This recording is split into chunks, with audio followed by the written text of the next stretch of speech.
kembali ke tempat.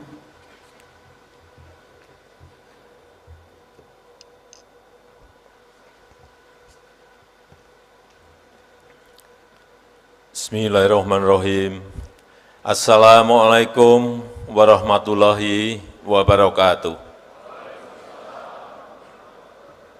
Selamat pagi, salam sejahtera bagi kita semuanya.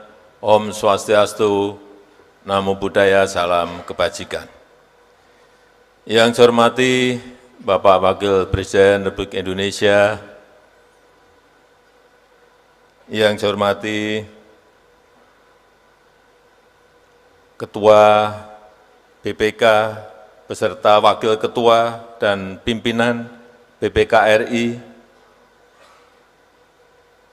yang saya hormati para pimpinan lembaga negara yang hadir, para Menteri Kabinet Indonesia Maju, yang saya hormati para kepala daerah, gubernur, bupati, wali kota, ketua DPRD dari seluruh tanah air Indonesia, Bapak Ibu hadirin dan undangan yang berbahagia.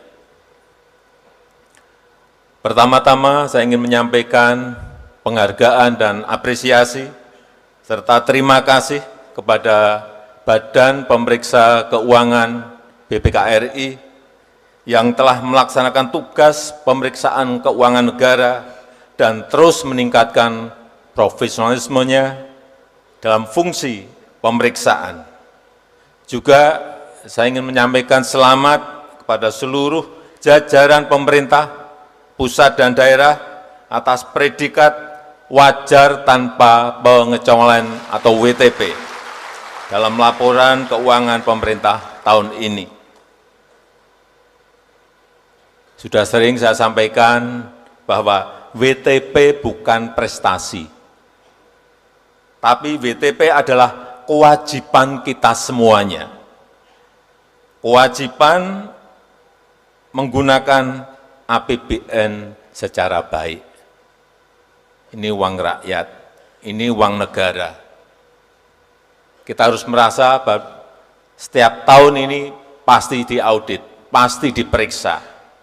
Jadi sekali lagi, kewajiban menggunakan APBN dan APBD secara baik. Dan juga kewajiban menjalankan APBN dan APBD secara baik, serta kewajiban mempertanggungjawabkannya secara baik pula. Bapak Ibu yang saya hormati, dalam beberapa tahun ini kita sedang menghadapi dunia yang penuh gejolak, geopolitik, perang dagang yang semakin memanas, dan juga perubahan iklim yang semakin nyata kita lihat. Pertumbuhan ekonomi global juga melambat. Tahun ini diperkirakan hanya 3,2%, dan bahkan krisis ekonomi melanda beberapa kawasan. Alhamdulillah, ini patut kita syukuri, ekonomi dan politik Indonesia sangat stabil.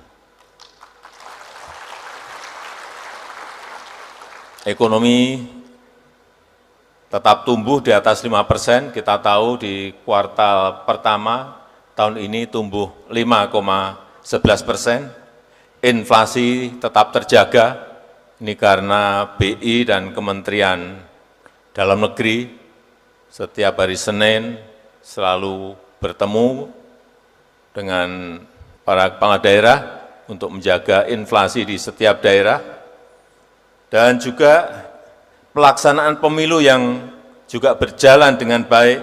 Ini semua adalah modal dasar kita dalam membangun negara ini. Namun untuk tumbuh lebih tinggi,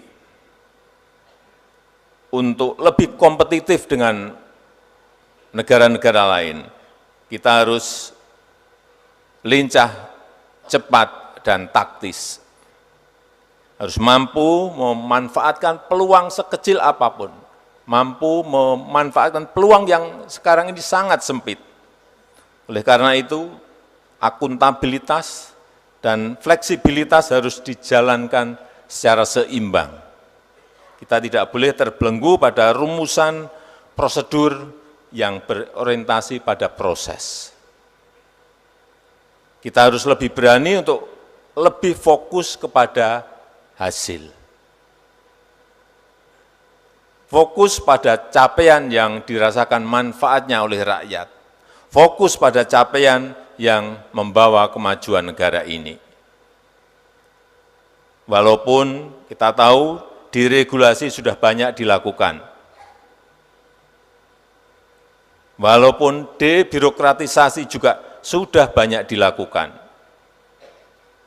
Namun regulasi yang tidak sinkron masih kita temukan. Prosedur birokrasi yang rumit juga masih banyak di dalam praktek di lapangan.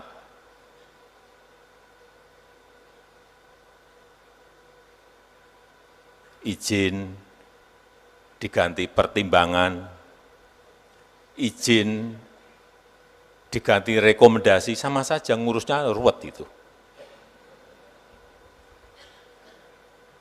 Baik ini di pusat maupun di daerah. Jangan ada yang tepuk tangan.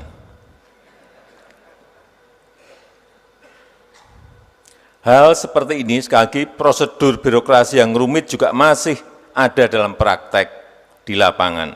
Hal seperti ini mudah disalahkan dalam pemeriksaan dan menjadi sumber ketakutan bagi aparat pemerintah kita.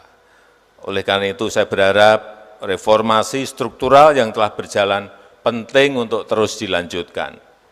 Lanjutkan sinkronisasi regulasi, lanjutkan penyederhanaan prosedur agar pemerintah berjalan lebih efektif, agar pemerintah berjalan lebih efisien dan berorientasi pada hasil, bukan pada prosedur. Bapak Ibu yang saya hormati, saat ini kita sedang berada pada era transisi pemerintahan. Pada bulan Oktober 2024 nanti, saya akan digantikan oleh Presiden terpilih, Bapak Prabowo Subianto. Saya mengharapkan dukungan BPK dan seluruh komponen bangsa untuk mendukung peralihan pemerintahan ini agar berjalan dengan baik, menjaga keberlanjutan untuk membawa kemajuan negara kita Indonesia. Saya juga mengharapkan dukungan BPK untuk melanjutkan perbaikan ekosistem pemerintahan, membangun pemerintahan yang akuntabel dan sekaligus fleksibel dan selalu berorientasi pada hasil. Pemerintahan saat ini dan saya yakin pemerintahan Presiden terpilih Bapak Prabowo Subianto ke depan akan selalu memberikan perhatian serius pada setiap rekomendasi BPK agar uang rakyat dapat dimanfaatkan dengan baik serta dikelola secara transparan dan akuntabel. Saya minta kepada para menteri, kepala lembaga, dan kepala daerah agar segera menindaklanjuti dan menyelesaikan rekomendasi dari pemeriksaan BPK, agar pengelolaan keuangan APBN dan APBD kita semakin hari, semakin tahun, semakin baik. Saya rasa itu yang ingin saya sampaikan. Terima kasih. Wassalamualaikum warahmatullahi wabarakatuh.